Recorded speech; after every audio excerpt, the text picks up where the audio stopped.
శబరిమల ఆలయానికి నేతితో నింపిన కొబ్బరికాయ యొక్క ప్రాధాన్యత గురించి ఇప్పుడు తెలుసుకుందాం. భారతదేశంలో కేరళలోని శబరిమల ఆలయంలో అయ్యప్ప స్వామికి నేతితో నింపిన కొబ్బరికాయను ప్రధానంగా సమర్పిస్తారు. ప్రతి భక్తుడు ఈ ఆలయాన్ని దీనితో సందర్శిస్తాడు. భారతదేశంలో కేరళలోని శబరిమల ఆలయంలో అయ్యప్ప స్వామికి నేతితో నింపిన కొబ్బరికాయను ప్రధానంగా సమర్పిస్తారు. ఈ ఆలయాన్ని సందర్శించే ప్రతి భక్తుడు తాజా నేతితో నింపిన కొబ్బరికాయను సమర్పిస్తాడు. దీనిని అయ్యప్ప స్వామి నెయ్యాభిషేకానికి ఉపయోగిస్తారు.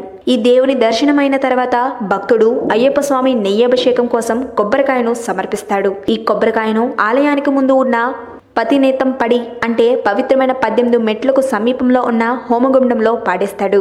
ప్రతీకగా అయ్యప్ప భక్తులు తీసుకువెళ్లే కొబ్బరికాయను మానవ శరీరంగా, నేతితో నింపిన కొబ్బరికాయను ఆత్మకు ప్రతిబింబంగా సూచిస్తారు. చాలా దూరం కొండెక్కి శబరిమల అయ్యప్ప ఆలయానికి చేరుకున్న తర్వాత ఈ నెయ్యిను ఆ విగ్రహంపై పొయ్యడం అంటే పరమాత్మతో జీవాత్మ కలవడంగా భావిస్తారు. కొబ్బరికాయను హోమగుండంలో పడేయడం అంటే శరీరాన్ని నిప్పుకు వినియోగించడమే.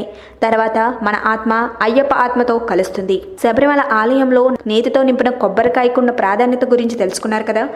ఈ వీడియో కనుక మీకు నచ్చినట్టయితే లైక్ చేయండి, షేర్ చేయండి. మరిన్ని లేటెస్ట్ అప్డేట్స్ కోసం మా ఛానల్ ని సబ్స్క్రైబ్ చేయండి.